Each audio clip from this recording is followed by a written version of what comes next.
voudrais demander à Villeguer de quelle orientation politique il est. Attendez, il a le droit. Attendez, la question est posée. Philippe Bilger accepte les questions. Ça ne me gêne pas. Voilà. En 2007, j'ai trouvé que Nicolas Sarkozy a été un candidat exceptionnel. Oh là là là. Attendez, monsieur. Tout simplement parce qu'il avait inventé une droite tout à fait particulière, avec les qualités de la droite et les vertus de la gauche.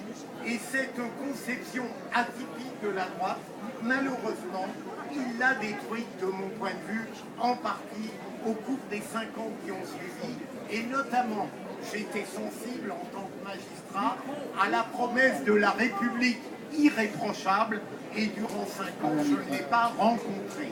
Alors, tout simplement à la fin du quinquennat, puisque vous tenez à tout savoir, faute d'avoir trouvé une droite honorable, de mon point de vue, j'ai voté en effet pour François Hollande. Et j'attends, S'il vous plaît, chacun s'exprime, s'il vous plaît. Et j'attends avec impatience l'émergence d'une droite que je pourrais respecter. Il y a des gens à droite qui peuvent l'illustrer pour savoir si je suis encore là en 2017, pour qui je vais voter. Si, donc, pardonnez-moi, ça veut dire que vous ne pouvez pas me prévenir de partialité, puisque j'attendais de Christiane Taubira autre chose. Alors, monsieur, avez votre deuxième question rapidement. Ben, c'est pas évident, je suis dans un entourage là où tout le monde est contre. Allez-y, monsieur. Posez. Non, monsieur, on donne la parole à tout le monde. S'il vous plaît, monsieur a le droit de s'exprimer. Je lui ai donné un micro. Allez-y, monsieur. Monsieur. Non, Monsieur. Je voulais vous demander, vous avez fait sur Christiane Taubira, laissez-moi finir. S'il vous plaît, monsieur, posez votre question. Sur Christiane Taubira, c'est pas un plaidoyer, c'est vous la fusillez. Donc à mon avis, vous la fusillez. Allez-y, Poursuivez. poursuivez. Donc à mon avis, vous avez une dent contre elle, et ce n'est même plus au niveau politique. De toute façon, elle ne pourra pas se défendre. Je pense quand même pas un débat entre vous. Et Elle ne veut pas. Attendez, laissez terminer, monsieur Philippe. Elle ne veut pas. Allez-y, monsieur, terminez. Elle ne veut pas. Et puis je terminerai sur Émeric Caron, que j'aime beaucoup, moi, que j'apprécie beaucoup. Ça ne doit pas vous surprendre. S'il vous plaît. Voilà. Chacun là aussi, s'exprime. vous vous emportez sur des gens, là, vous venez de le faire, on ne peut pas vous donner, on ne peut pas vous rétorquer du tout. Voilà, c'est ça que je voulais dire. En tout cas. Et par contre, attendez, je finis, je ne garde pas le micro, par contre, je suis d'accord avec vous, Christiane Taubira, elle est très laxiste, parce que la droite, avec les magouilles qu'il y a, il devrait être au trou.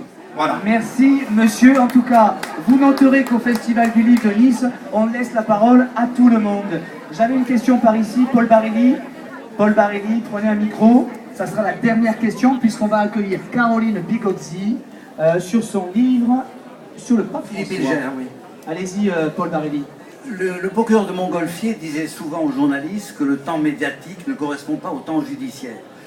Il y a de nombreuses affaires où on constate que les gens sont cloués au pilori. Je prends l'affaire Georges Tron, qui a été mis en examen pour viol en réunion et qui a bénéficié d'un non-lieu par 2 fois, confirmant l'appel.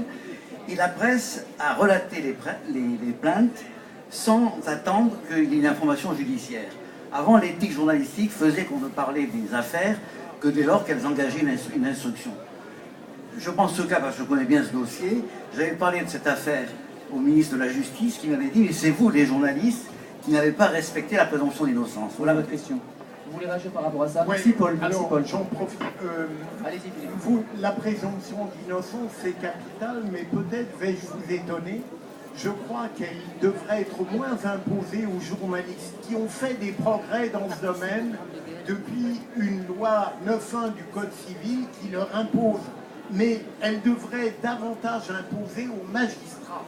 C'est-à-dire qu'il est fondamental pour l'intelligence et la sensibilité de la pratique judiciaire qu'un magistrat, à quelque poste qu'il soit, sache que la présomption d'innocence est consubstantielle à une véritable justice. Pour ma part, en tant qu'avocat général,